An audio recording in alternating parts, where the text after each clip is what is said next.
What if um what if ancient rites, maybe like the ones people whisper about from Atlantis, weren't actually lost, like gone forever into myth? What if they're just dormant, sort of waiting for someone to, well, remember them, to bring them back?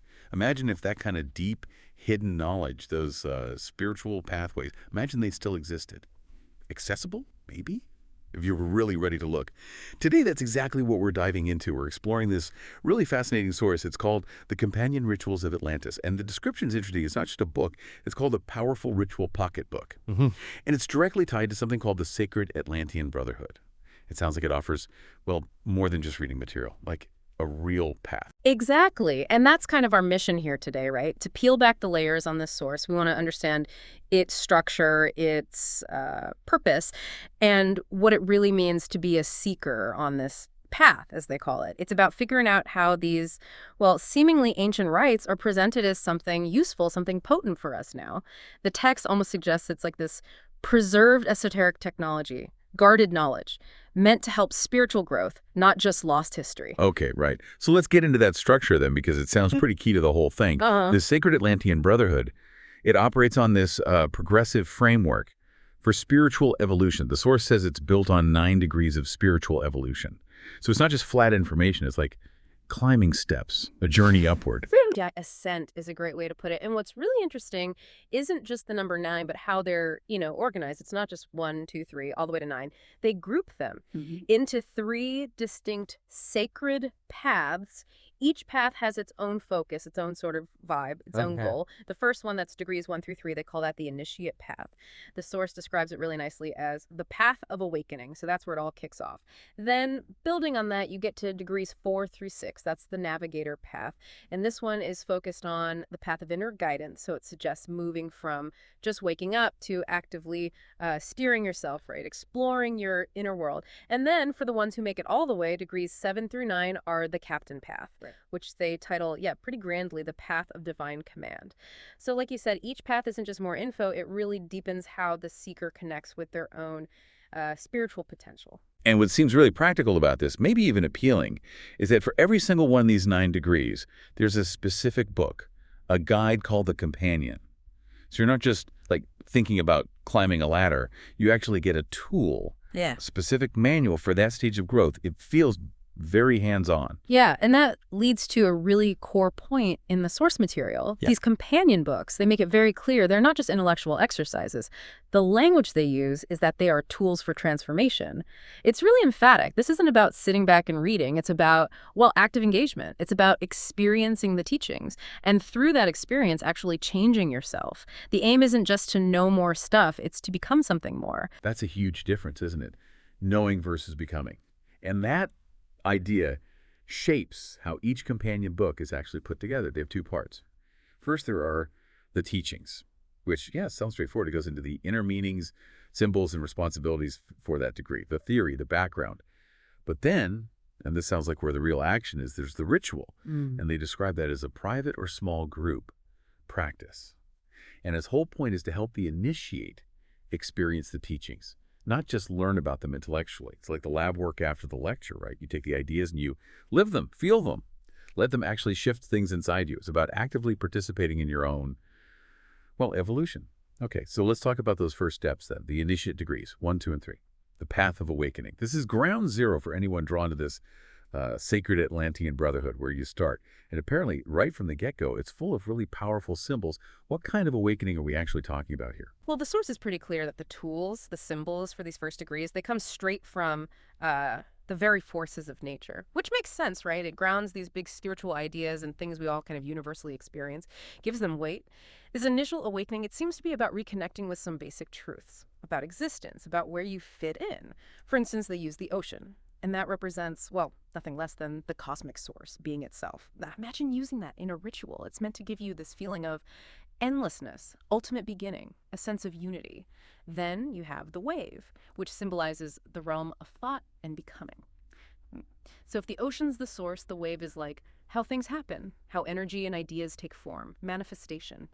In a ritual context, working with the wave might involve, I don't know, learning to direct your own thoughts, your creative energy, perhaps. And the third one is the ship, representing the sacred body that carries the soul.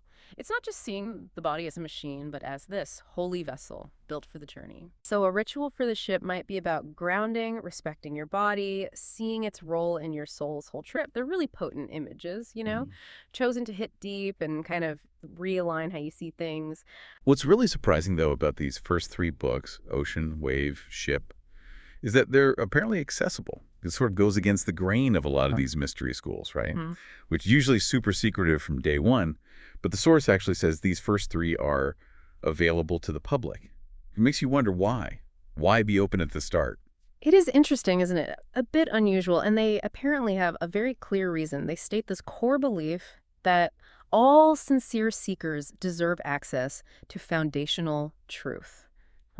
It suggests this idea that basic spiritual truth isn't something you should hoard. It's almost like a right for anyone who's genuinely looking. Almost democratic for the first level, anyway. The source even says anyone can request them. That sounds pretty welcoming. It's not just sitting on a shelf somewhere. They're actively inviting people in, it seems. You could almost see it as maybe a way to filter people, like offer the basics widely and see who really connects, who's dedicated enough to maybe go deeper later. An open door that also acts as a kind of, initial test. Okay, but this is where it gets really interesting, right?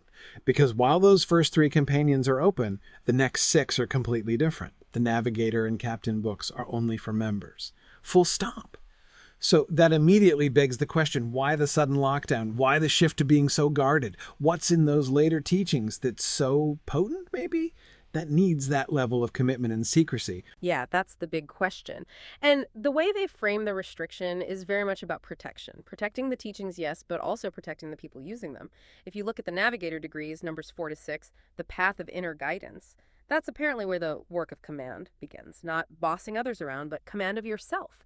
Deep inner mastery. It involves aligning your 5 senses, rational mind, and breath with divine will. Just think about that phrase. It's not just understanding ideas anymore.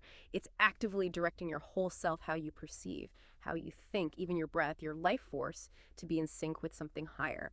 And the source is really blunt here. It says, these teachings are not for the curious, they're for the committed. It strongly implies that if you're not really ready, if you don't have that deep dedication trying to work with this level of inner command, it could be, messy. Maybe even harmful. You're not just learning about energy, you're learning how to direct it within yourself. So it's a serious step up from understanding to actively participating, influencing things internally and maybe externally too. And they capped it degrees then. Let's take it even further. Oh, absolutely. When you get to the captain degrees, 7, 8, 9, the path of divine command, the source says these go even deeper. This isn't just about aligning yourself anymore. It's about directly, consciously using what sound like specific, very powerful inner tools. It talks about working with the blazing star of intuition, the sextant of inner vision, and the bell of conscience. These don't sound like just pretty metaphors, do they? They sound like actual instruments for navigating really complex inner stuff, for making choices aligned with a higher truth, like the blazing star of intuition. Maybe that's described as that moment of just knowing something beyond logic, guiding you perfectly. The sextant of inner vision, maybe that's about seeing deeper patterns, understanding subtle energies, perceiving more. And the bell of conscience, like an inner alarm, an unshakable moral compass ensuring everything you do is, right. Using tools like that, that would demand incredible integrity, real self-mastery. And the warning they give alongside this knowledge is pretty severe. The source says, this is chilling, to misuse this knowledge would be to sink the ship before it sails. Wow. So it's not just about maybe getting yourself confused, it's about total failure, wrecking the whole journey. Maybe not just for you, but having wider consequences. It really underlines the responsibility involved at those higher levels. It really does. And it brings up that crucial point about the responsibility that comes with real knowledge, real power. The Brotherhood, according to the source, explicitly connects this guarded approach to the old ways, to the mystery schools of old. Their stated aim isn't about keeping power from people just for the sake of it. It's about protecting its sacred use. Think about it. If someone wasn't ready or didn't have good intentions and they got hold of tools to directly say influence reality or channel divine will, the potential for things going wrong, intentionally or unintentionally, would be huge. So the restriction is maybe less about being exclusive and more about making sure whoever wields these tools does it wisely, with integrity, for the benefit of all. It's a very careful, maybe even evolutionary path where access is earned. You have to show you're ready, that your heart's in the right place. It's not just about keeping secrets. It sounds like it's about protecting the process of spiritual growth itself. So where does all this leave you, the listener. Maybe you feel that little nudge, that curiosity about something more, something deeper within yourself. This whole exploration, this structure laid out in the companion, it really brings us back to this one powerful statement from the source, a statement that kind of reframes everything. You are not just a body. You are not just a mind. You are a soul on a voyage across the infinite sea of existence. That shifts your perspective, doesn't it? It says your core identity is spiritual, and life itself is this epic journey. Absolutely. It changes the game from just living day to day to actively, consciously navigating. And the call to action that comes from that understanding in the source material is very clear, very direct. It essentially says, if you feel a call of Atlantis stirring in your heart, if this resonates, start where every Atlantean once began. Begin with the companion. Begin as an initiate. It's a specific instruction, but also like a really open invitation, isn't it? To take that first conscious step onto what they call the path of awakening. And the implication is clear. To go further than the beginning, well, your journey, your real deep dive has to continue within. Exploring this material, the companion, the brotherhood. It really highlights that maybe ancient wisdom isn't always about digging up old stones. Sometimes, maybe often, it's about reigniting something inside you, accessing knowledge that's already there deep down. This, according to the source, isn't just some old story. This is the way of Atlantis. And ultimately, it's the path of the soul.